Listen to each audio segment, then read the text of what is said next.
Okay, so Saturday, January 31st, 2026. I have to be honest with you right out of the gate here. I feel like I've been hit by a truck. But, a very glamorous musical truck that is also exploding. That is a very specific image. It's a very specific day. I mean, if you have been anywhere near a screen, a newspaper, or frankly just a window today, you know that the Indian film industry has decided to drop about 6 months worth of news in a single 24-hour cycle. It's a lot. It is a lot. I am looking at this stack of stories we have to get through, and I'm legitimately exhausted just reading the headlines. We have box office numbers that don't even look real. Like, did someone break the calculator? We have heartbreaking rumors about a musical legend, and we have the return of directors we thought had, retired to the hills decades ago. It is absolute chaos out there. It is chaos, certainly, but I would argue it's a very specific kind of chaos. Yeah. If you look closely past the noise of the cash registers ringing, and let's be clear, they're ringing deafeningly loud today, there's a fascinating undercurrent. We're seeing a massive tectonic collision between the old guard, flexing its muscles in a way we haven't seen since the 90s, and a new generation that is, frankly, trying to figure out where on earth they fit in. It feels like a battle for the soul of the industry, doesn't it? In a way, yeah. While everyone is screaming about the box office, there is a quieter, more introspective story unfolding.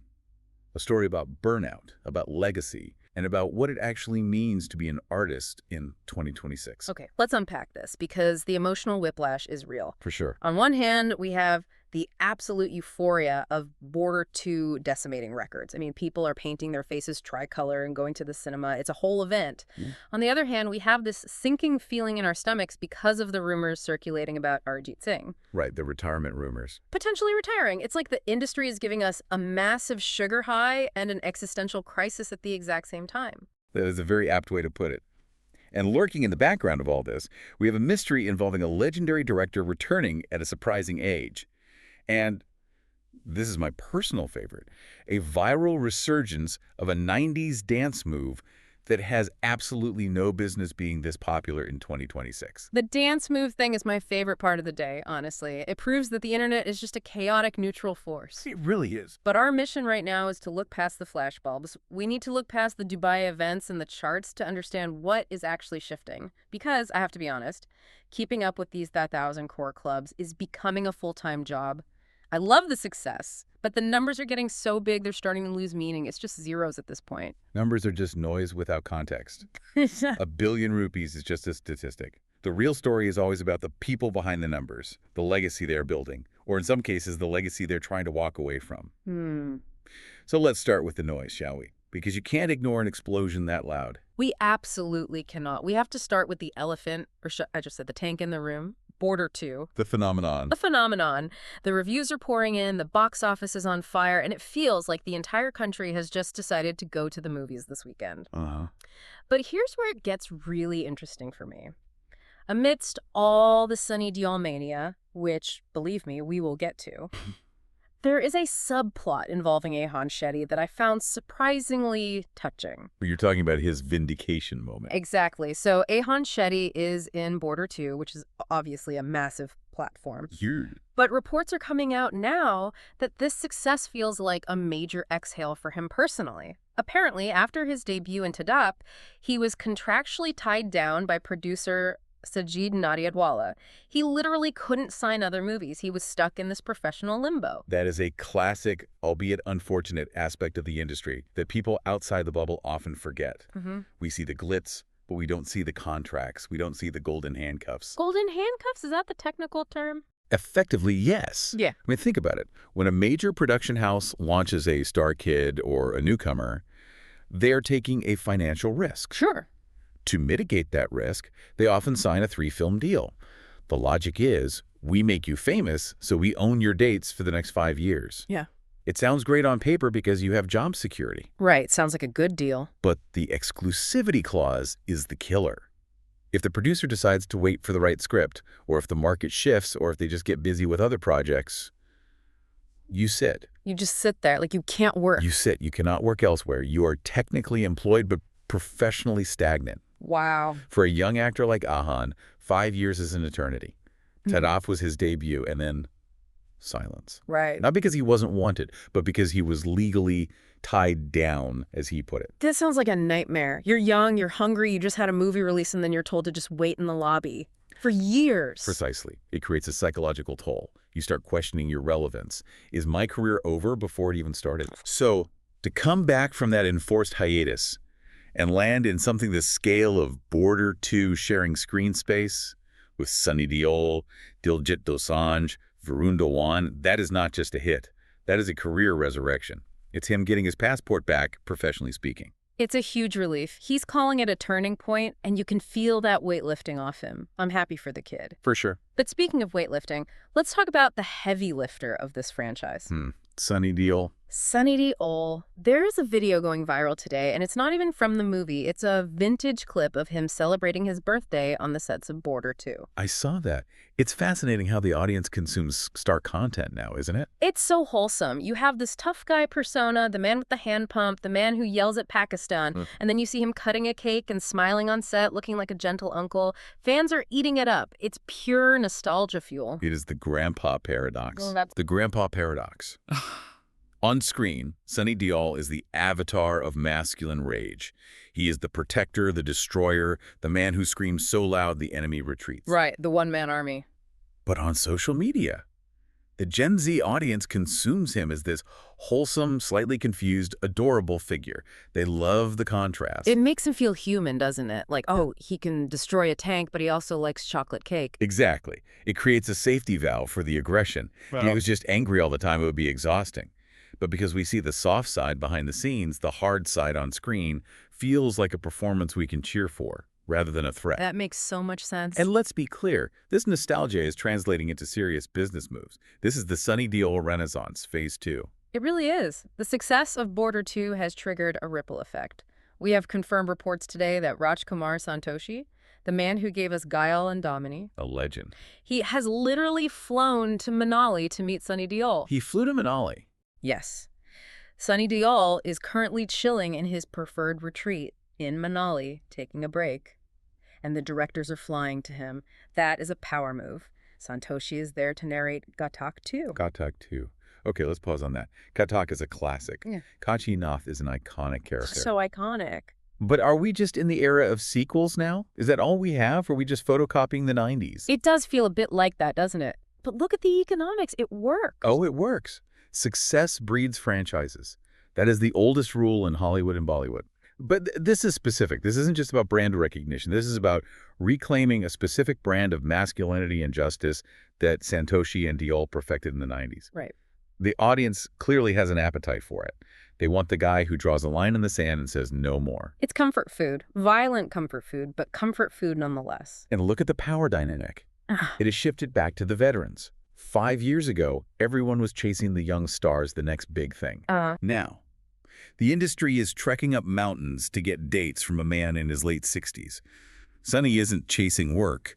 Work is buying a plane ticket to find him. It creates this image of Sunny sitting in the mountains like a sage while filmmakers hike up to offer him scripts. I love it. Oh, wise one, will you scream for us again? Pretty much. But it's not just the men blowing things up. We have to mention Rani Mukherjee. Mardani 3 opened today. And it opened strong. 4 crore on day 1. Yeah. Now, compared to the monster numbers of Border 2, 4 crore might sound modest to the uninitiated listener. But for a female-led, gritty crime franchise, that is a very, very healthy opening. I am so glad you said that. We get so blinded by the full 1,000 crore headlines that we forget that consistency is key. Mardani isn't about massive explosions. It's about Rani being terrifyingly good at her job. It's procedural. It's grounded. It's smart. Exactly. It's gritty. It's consistent. And it proves that action isn't just a boys' club. Rani Mukherjee has quietly built one of the most reliable franchises in the country. She doesn't need a tank. She just needs that glare. It provides a necessary counterbalance. You have the masala scale of Border 2, which is operatic and loud. And then you have the grounded procedural intensity of Mardani. A healthy industry needs both. Right. You can't just eat dessert. You need the vegetables, too. Even if the vegetables are kicking bad guys in the face. I'd watch that movie, Killer Vegetables. But speaking of masala scale, we need to talk about the film that has apparently redefined the benchmark for everyone. Dhurandhar. Oh, the behemoth. Aditya Dar's Dhurandhar. It has officially crossed 1,000 crores globally. That is billion with BB territory. But the news today isn't just about the money, it's about the sequel already brewing. There is a new picture from the set of Durandar 2 that has the internet losing its mind. The Bade Saab mystery. Bade Saab. Who is Bade Saab? The photo is just vague enough to drive everyone crazy. The speculation is split between Sanjay Dutt and Arjun Rampal.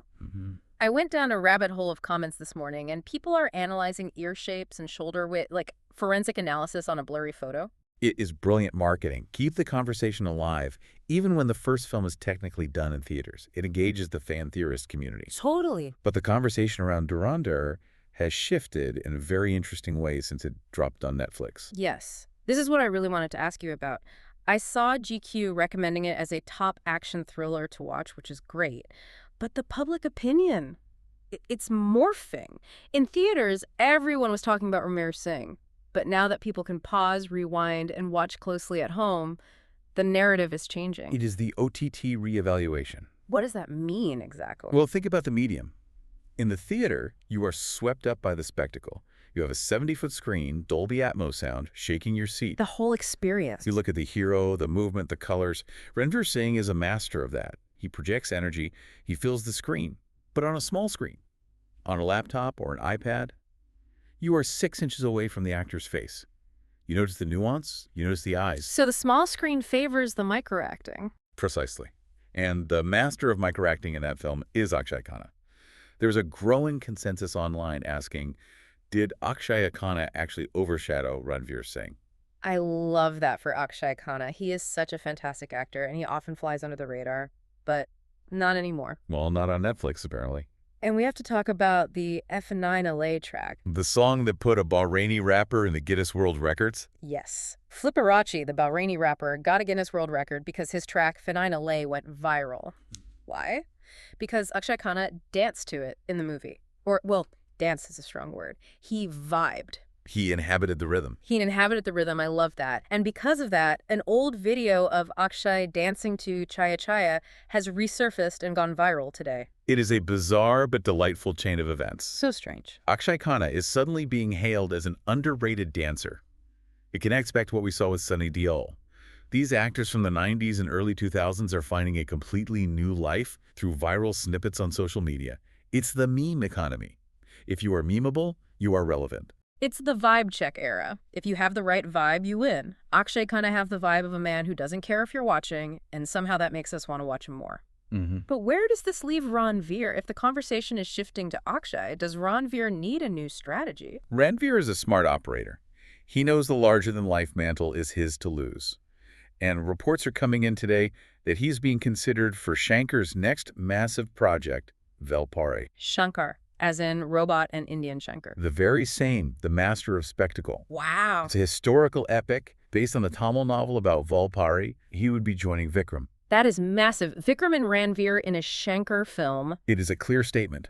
Yeah. Moving from a modern action blockbuster like Durandar to a Shankar historical epic is Ranveer saying, I am not just a star, I am a spectacle. Huh. He is doubling down on scale. If Akshay wins the nuance war on Netflix, Ranveer is going to win the I melted your eyeballs war in the theater. That is a power move. Shankar plus Ranveer plus Vikram. That is just unfair to the box office. It's a guaranteed event film. But while Ranveer is planning his next loud explosion, there is a very different, much quieter story breaking today regarding one of the biggest voices in the industry. And honestly, this one hurts a little. You're referring to the Arijit Singh news. Yeah, this one hit me in the gut. The headlines are asking, goodbye, Arijit Singh. Rumors are swirling that the new track Ishq Fever from the film O Romeo might be his final film song. Let's look at the context here before we panic. The track itself is a powerhouse collaboration. You have Arijit, you have Gulzar writing the lyrics, and Vishal Bhardwaj composing. The dream team. That is the holy trinity of soulful music. If you were going to bow out, that is a high note to leave on. But why? Why leave? He's at the peak. He's the voice of every major star. Vishal Bhardwaj has come out and publicly called the retirement unacceptable. I saw that. He's literally asking Arijit to take back his sannyas, his renunciation. When a director like Vishal Bhardwaj uses a word like unacceptable, you know the industry is panicking. It is panic, certainly, but it's also a possessiveness. The industry feels it owns Arijit's voice. That's a good point. But we have to consider the burnout culture in Bollywood. It's brutal. It is unsustainable. Think about Arijit's schedule for the last decade. He has sung for everyone, he tours constantly, and the touring economy is where the real money is, so the pressure to perform live is immense. Yeah. Stadium after stadium, flight after flight. He's been running a marathon at sprint speed for 10 years. Exactly. And at some point, the instrument, the voice, and the soul behind it needs to rest. I guess so. Aditi Rao Haidari weighed in on this, too. She worked with him on her upcoming film Gandhi Talks. She took a very philosophical stance. She said anything can happen, and that we should wait for Arijit Singh to rise in the way he wants to. Which is the most respectful way to handle it. It's like she's saying, let him breathe. Let the man live. And Rediff also published a commentary echoing that sentiment, that if he wants to leave, we need to respect his privacy and not dissect the decision. But it raises a bigger question about the cost of artistry. We consume these songs, we cry to these songs, but we rarely think about what it costs the person singing them. It does, and we have a stark example of that cost right here in the news stack. Amal Malik. Did you see his interview? Yes, that was startlingly honest. Amal Malik recently admitted in an interview that he lost 3 relationships because he chose music over love. 3 relationships, that's a heavy price. He was very blunt about it. He said his passion for music took precedence over romantic connections. He effectively said, I chose the studio over the date night. So when we ask why Arijit might want to step back, maybe we should look at Amal's statement. The sacrifice these artists make to give us these songs, it's immense. Precisely. It's the obsession required to be at the top. You don't get to be Amal Malik or Arijit Singh by having a balanced 9-to-5 life. You sacrifice. And maybe, just maybe, Arijit is looking at the balance sheet of his life and deciding the cost is getting too high. That's a sobering thought. If he needs silence to find himself again, he has earned it. But purely from a selfish listener's perspective, I understand the panic. A Bollywood without Arijit's voice feels incomplete. It's like the soundtrack to our lives, just skipping a beat. It feels wrong. But hey, at least we have Ishka Fever to listen to for now. True. And speaking of the project, that song is from O Romeo. The teaser looks fascinating. Shahid Kapoor, Tripti Dimri, Nana Patekar. It's being described as a magical, complex romance. Magical and complex. I like that. We need more complexity. With Vishal Bhardwaj directing, complexity is guaranteed. It seems we're entering a phase where romance is getting complicated again, which is good. We're moving away from the candy floss love stories into something deeper, something darker. Speaking of deeper and complicated and, frankly, legendary, we have to talk about a director who I honestly thought had hung up his boots, but is apparently just getting started again, Singeetam Srinivasa Rao. The master returns. This is arguably the most significant news for cinema lovers today, even if it doesn't have the 1,000 crore headline attached to it. Singeetam Srinivasa Rao is returning to direction with a project tentatively titled SSR 61. And he's not doing it small. It's being produced by Nag Ashwin, the guy who just gave us the massive Kalki universe. That connection implies scale, doesn't it? It implies scale, but more importantly, it implies respect. Nag Ashwin, producing Singeetam, is the new generation paying tribute to the innovator. For our younger listeners who might just know the blockbusters, can we explain who Singeetam is? Why is this a big deal? Absolutely. Singeetam Srinivasa Rao is, without exaggeration, one of the most inventive minds in Indian cinema history. Yeah. He is the man who made Pushpak in the late 80s, a silent film, a black comedy that was a massive commercial hit. Who does that? A silent film in the 80s? That's wild. That's a huge risk. He made Aditya 369, which was a time travel movie involving a time machine, historical figures, and sci-fi elements, way before Hollywood made that cool in India. He made Michael Madana Kamarajan, which is a masterclass in comedy. He is a genre-hopping genius. He never makes the same film twice. So he's the original experimenter, the OG disruptor. Exactly. And at his age, to come back with a project produced by the visionary behind Kalki, it suggests he has one more big idea left in the tank, and I, for one, cannot wait to see what it is. It's inspiring. It proves creativity doesn't have an expiration date. Not at all. And speaking of experiments, it's funny you mentioned Pushpak because we have a silent film releasing right now, Gandhi Talks. Yes, releasing around this weekend. It stars Vijay Sethupathi, Arvind Swamy, and Aditi Rao Haidari, a silent film in 2026.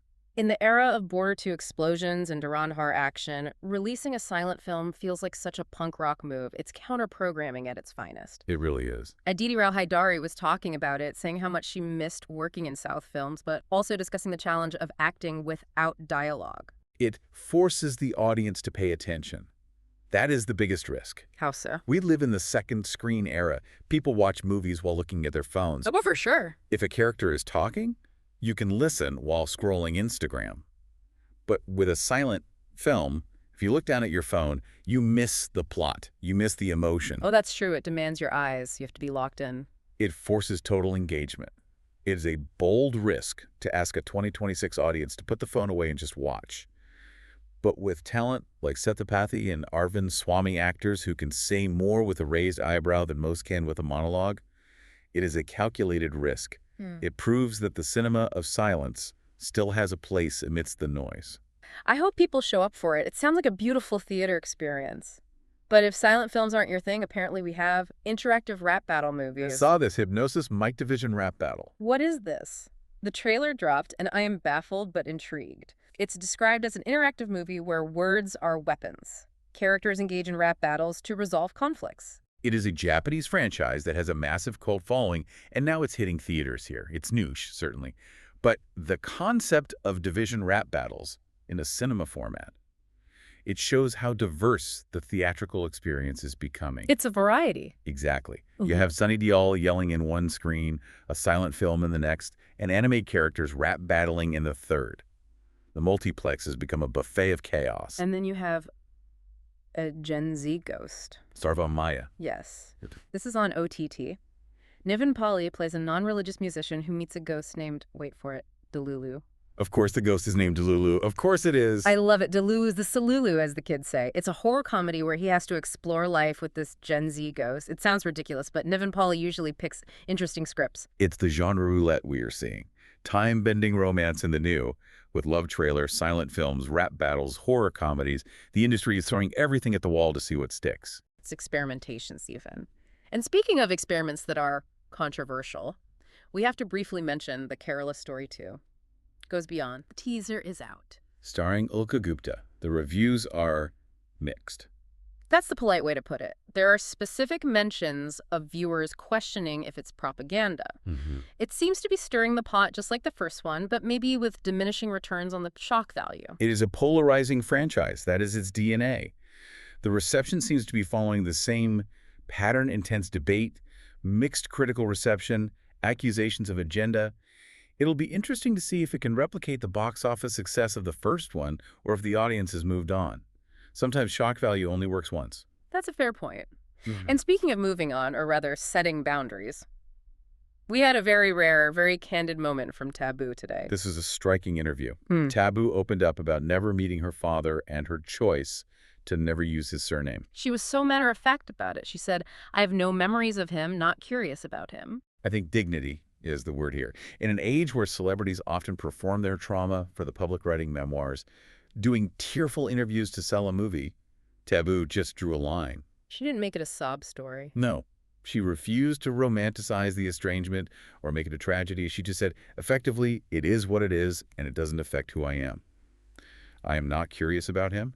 That shuts down the conversation so effectively. It's a masterclass in boundary setting. It really is. It's like, this isn't a plot point in my life, it's just a fact. Contrast that private boundary with the absolute public spectacle of Shah Rukh Khan in Dubai today. The style icon. Global style icon, thank you very much. He was at the Dubai Mall wearing this black suit, just radiating. Well, the internet calls it king energy. It is an interesting contrast, isn't it? Tabu manages her legacy by withholding, by keeping things private. SRK manages his legacy by being omnipresent, by owning the public space. He feeds the beast. He is the beast. He walks into a mall in Dubai and the air changes. Both are effective, but they're completely different strategies of stardom. One is the star's enigma, the other is the star's deity. And then you have the stars who are neither enigmas nor deities, but just exhausted people trying to dodge rumors. We had a flurry of clarifications today. The rumor mill was working overtime. Seriously. Urfi Javed had to come out and clarify that she hasn't been expelled from Islam and she hasn't changed her name to Geeta Bharadwaj. She had to explicitly say, I am irreligious, these stories are false. It's absurd that she even has to address it. The things that go viral. And Neelam Kothari having to deny 90s affair rumors with Govinda. This isn't true at all. You can hear the exhaustion in her voice. Why are we dragging up 90s gossip in 2026? Are we that bored? Apparently. And Akarsha Trimola shutting down divorce rumors with Gaurav Khanna. What can I do? She said. That phrase stuck with me. What can I do? That phrase sums up the celebrity condition right now. They're fighting battles on social media against invisible enemies. Algorithms feed rumors, bots amplify them, and real people get hurt. It sounds exhausting. It really does. I'd rather be Sunny Deol in Manali, honestly. Just turn off the phone, look at the mountains, and wait for a director to hike up with a check. A wise choice. The mountain strategy. Before we wrap up, we have to do our Did You Know Roundup. The quick hits that made me chuckle or gasp today. First up, producer Shalendra Singh is opening old wounds. Discussing the failure of Akshay Kumar's 8x10 Tasveer. That movie, I remember that. It was a movie that happened. It certainly was. He's talking about the pain of that flop. But then there's another producer claiming he paid Amitabh Bachchan 4 crore for a film that never happened. 4 crores. And implies the money is still a contentious issue. That is a bold claim to make against the big B. Industry disputes never truly die. They just hibernate until someone needs a headline. Speaking of hibernation, or rather the stars, Ashnal Kaur is out here discussing zodiac signs. Jab Zodiac's met. She's talking about playing a Virgo character and how she wants to be an action warrior next. From zodiac analysis to action hero. The pipeline is open? Why not? If we have Gen Z ghosts, we can have action Virgos. And finally, Salman Khan. He's getting trolled for his look in Battle of Galwan. People said he looks, well, not great. And his clarification, it's a colonel's look, not a romantic one. He has a point. Colonels in high-altitude warfare aren't supposed to look like they are ready for a song sequence in Switzerland. Why is your hair messy, Colonel? Because I'm in a war. Exactly. Sometimes realism is just real. Fair point. But if you want the romantic Salman, the unreal Salman, you're in luck. Ternam is re-releasing for Valentine's Day. Ternam for Valentine's Day. Are you serious? Nothing says I love you like a tragic ending, toxic obsession, and a middle-parted hairstyle, right? That is certainly a choice. Is that really the vibe for a date night? Honey, let's go watch a movie about institutionalization and heartbreak. I guess we'll find out. If you see couples crying in the theater on February 14th, you know why. It's the Radha effect. So what does this all mean? If we look at the board today, it's a mess. It's a lot. We have silent films, rap battles, 1,000 crore sequels, and retiring legends. It is a transition period. A very loud, very expensive transition. The old guard, Sunny, SRK, Singeetam, they are flexing their muscles. They are proving they still own the theater experience. They're saying, we built this house and we aren't leaving. But the nature of fame is changing underneath them. You have the OTT debates about acting nuance. You have the social media rumor mill that never stops. You have Arijit Singh possibly walking away from the noise. Exactly. The methods of consumption are changing. Netflix reevaluations, viral snippets of old songs. But the hunger for larger-than-life figures remains. The industry is looking back to the 90s nostalgia to find the fuel to move forward. So we're looking back to launch into the future. I kind of like that. As long as we get good movies out of it, I'm happy. And as long as the music keeps playing, let's hope Arijit stays around a little longer. Fingers crossed. Well, that's the deep dive for today. There is so much to watch this weekend, so go hit the theaters or fire up Netflix and decide for yourself who the real Dhurandhar is. From headlines to heartbeats, you've been listening to Bollywood Dive In by IndiaRevue.com. Catch you where the stories are